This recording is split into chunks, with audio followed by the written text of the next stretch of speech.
terpana pesona Indonesia.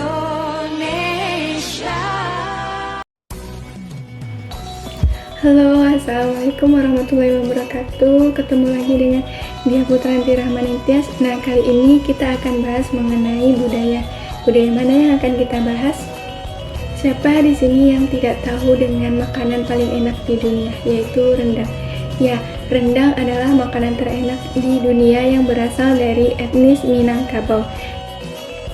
Selain rendangnya yang mendunia serta tari piring yang sering dibawakan pada acara-acara besar, Minangkabau masih memiliki banyak budaya yang sebagian tidak banyak diketahui oleh orang banyak. Bahkan generasi mudanya saat ini pun kemungkinan tidak mengetahui tentang beberapa budaya yang pernah ada di Minangkabau. Kali ini kita akan bahas 3 kategori budaya di Minangkabau.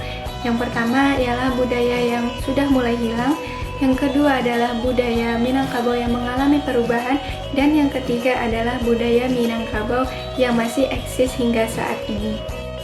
Yang pertama adalah budaya Minangkabau yang kini mulai hilang, bahkan tidak dilaksanakan lagi, yaitu contohnya adalah tradisi Mairia. Tradisi Mairia adalah salah satu tradisi yang dilakukan ketika seseorang telah selesai masa panen, di mana tradisi ini dilakukan untuk memisahkan bulir padi dengan tangkainya. Dilakukan secara bersama-sama, terdiri dari 10 hingga 20 orang, di mana tradisi ini dilakukan ketika malam dan siang hari. Biasanya jika panen banyak, maka tradisi ini akan dilakukan di malam hari. Namun jika panen sedikit, akan dilakukan di siang hari karena memakan waktu yang lebih singkat. Dalam tradisi ini, biasanya laki-laki bertugas untuk mairi atau memisahkan bulir padi dari tangkainya menggunakan kaki, sementara kaum perempuan ditugaskan untuk menyiapkan makanan serta minuman bagi para laki-laki yang mairi padi. Dalam tradisi ini terwujudlah bagaimana rasa kebersamaan, di mana sebuah pekerjaan dilakukan secara bersama-sama dan bergotong royong. Hal ini sejalan dengan pepatah Minang yang mana ringan samo dijinjing, barek samo dipikwa, yang mana ketika seseorang merasakan senang, maka yang lainnya akan merasakan juga, dan begitu pula ketika seseorang merasakan sedih, maka yang lain akan merasakan sedih pula. Namun seiring perkembangan zaman, tradisi ini mulai perlahan-lahan ditinggalkan. Hal tersebut dipengaruhi oleh kecanggihan serta perkembangan teknologi yang kian menggerus atau meminimalisir tenaga manusia. Sejak tahun 1980-an terjadi modernisasi di bidang pertanian. Dengan demikian banyak orang yang kemudian pertama menggunakan tenaga manusia beralih kepada tenaga mesin. Begitu pula dengan seiring munculnya mesin pemisah bulir padi dengan tangkainya, yang mana hal ini menggantikan dan kemudian menggeser tradisi Mairia. Penggunaan mesin dinilai lebih efisien, di mana pekerjaan akan memakan waktu yang lebih singkat serta mendapatkan hasil yang lebih banyak. Dalam hal ini, jika kita kaitkan dengan teori adaptasi, ternyata pada saat ini tradisi Mairia tidak mampu atau kurang mampu untuk beradaptasi dengan perkembangan zaman, sehingga tradisi Mairia ini perlahan-lahan ditinggalkan dan mulai kehilangan fungsinya. Begitu pula secara fungsionalisme, di samping sebagai sebuah pekerjaan, tradisi ini juga berperan dalam terciptanya atau terwujudnya hubungan sosial di tengah masyarakat Minangkabau. Dengan digantikannya tenaga manusia menggunakan tenaga mesin, maka perlahan-lahan tradisi Mairia mulai ditinggalkan dan secara lambat laun mulai hilang. Bahkan generasi saat ini tidak banyak yang mengetahui adanya tradisi Mairia ini.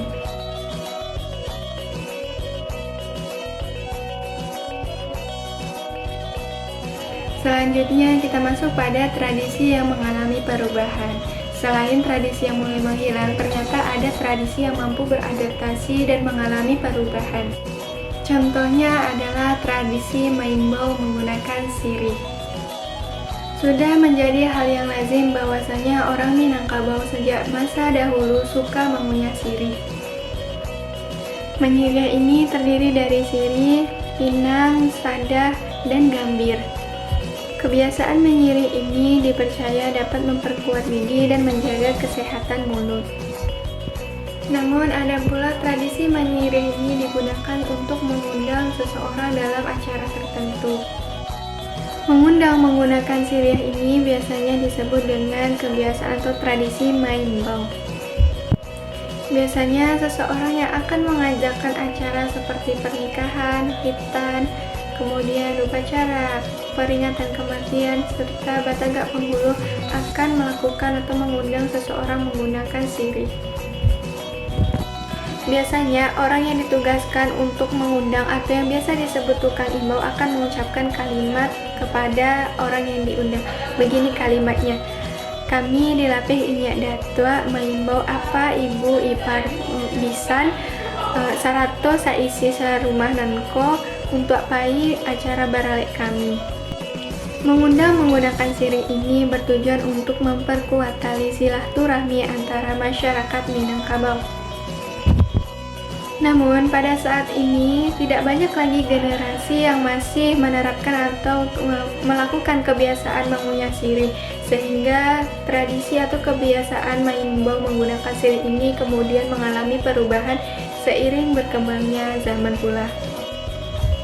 Mengundang menggunakan sirih ini kemudian diubah atau diganti menggunakan permen dan rokok. Hal ini dirasa lebih mudah untuk diterima di khalayak umum dan lebih luas.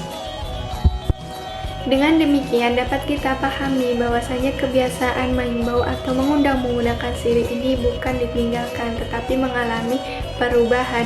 Hal ini dapat dilihat dari perubahan media yang digunakan untuk pelaksanaan kebiasaan mengundang ini. Dapat dikatakan bahwa kebiasaan mengundang menggunakan sirih ini mampu beradaptasi meskipun dalam pelaksanaannya terdapat perubahan dalam media yang digunakan, namun pada saat ini tradisi mengundang ini tetap dilaksanakan hingga saat ini. Dengan kata lain, tradisi maimbau atau mengundang menggunakan sirih ini mengalami akulturasi yang dimana pada masa dahulu orang menggunakan sirih, namun di saat sekarang ini orang menggantinya menggunakan permen, yang dimana hal itu adalah hal yang baru. Secara fungsional, meskipun telah mengalami perubahan pada medianya, tetapi tradisi ini masih memiliki fungsi yang sama, yaitu untuk melakukan mengundang seseorang dalam acara tertentu dan sebagai sarana silaturahmi. Dengan demikian dapat disimpulkan bahwasanya meskipun mengalami beberapa perubahan, namun yang terpenting adalah bagaimana tradisi tersebut tetap berlangsung hingga saat ini, sehingga dapat diketahui oleh generasi secara turun-temurun.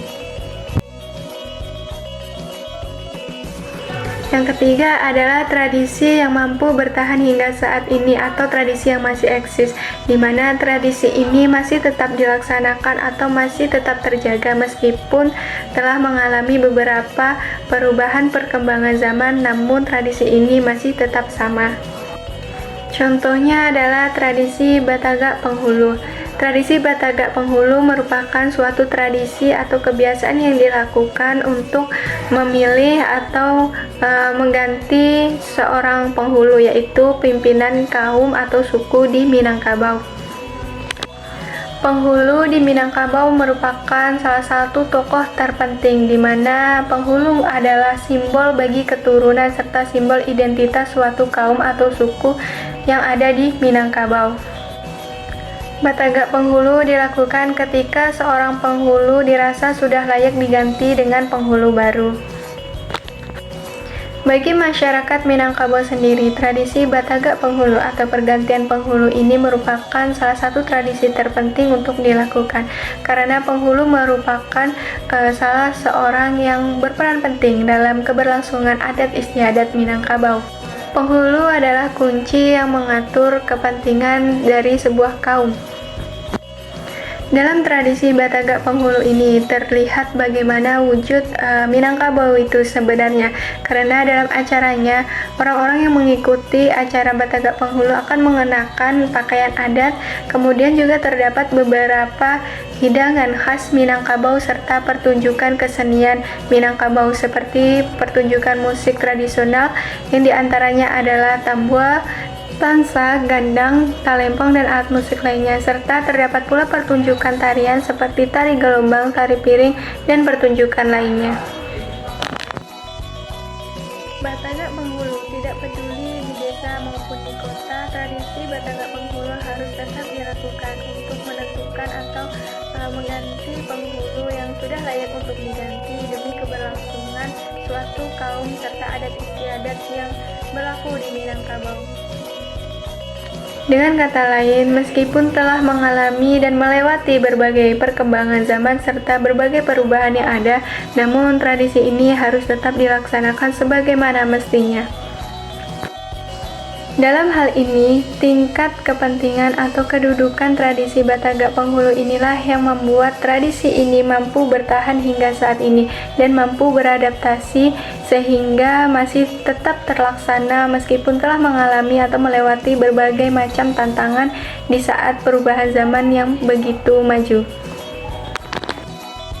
Demikian secara fungsionalisme, tradisi Batagak Penghulu ini memiliki kedudukan serta peran yang sangat penting untuk menjaga tatanan sosial masyarakat Minangkabau.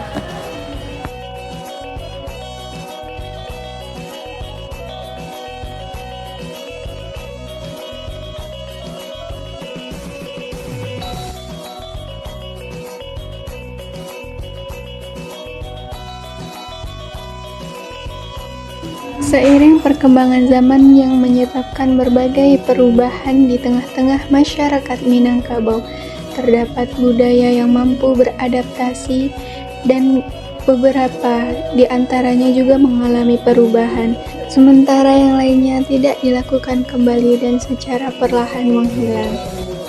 Dalam hal ini, dapat kita tarik benang merah bahwasanya budaya yang tidak mampu bertahan yaitu budaya yang mengalami asimilasi, di mana asimilasi berarti proses penyesuaian diri individu atau kelompok terhadap budaya baru dan meninggalkan budaya lama. Hal inilah yang menyebabkan beberapa budaya Minangkabau secara perlahan menghilang. Seperti halnya tradisi Mairya yang mulai perlahan digantikan dengan adanya mesin pemisah bulir padi dengan tangkainya. Di samping itu, terdapat pula budaya yang seiring perkembangan zaman mengalami perubahan, di mana budaya ini berarti mengalami akulturasi, yaitu proses penyesuaian diri individu atau kelompok terhadap budaya baru dengan menggabungkan unsur-unsur budaya lama dan budaya baru, seperti proses mengundang menggunakan sirih yang diganti dengan permen dan rokok tadi. Sementara budaya yang mampu bertahan ialah budaya yang terintegrasi, di mana hal itu berarti proses penyesuaian diri individu atau kelompok terhadap budaya baru dengan mempertahankan budaya lama dan berinteraksi dengan budaya baru tersebut. Hal ini seperti halnya tadi tradisi Batagak Penghulu, yang mana tradisi ini mampu bertahan hingga saat ini di tengah-tengah perubahan dan perkembangan zaman. Secara fungsionalisme, budaya adalah pendekatan sosiologis yang menjelaskan bahwa budaya memiliki fungsi untuk mempertahankan keseimbangan dan keharmonisan masyarakat. Begitu pula dengan berbagai budaya yang ada di Minangkabau, masing-masing budaya memiliki tujuan serta makna tersendiri dalam menjaga keseimbangan dan keharmonisan masyarakatnya. Dengan demikian, generasi saat ini penting untuk menjaga budaya Minangkabau. Budaya Minangkabau merupakan salah satu warisan budaya Nusantara yang kaya dan unik. Menjaga budaya ini bukan hanya tentang melestarikan tradisi, tetapi juga mempertahankan identitas dan keunikan masyarakat Minangkabau.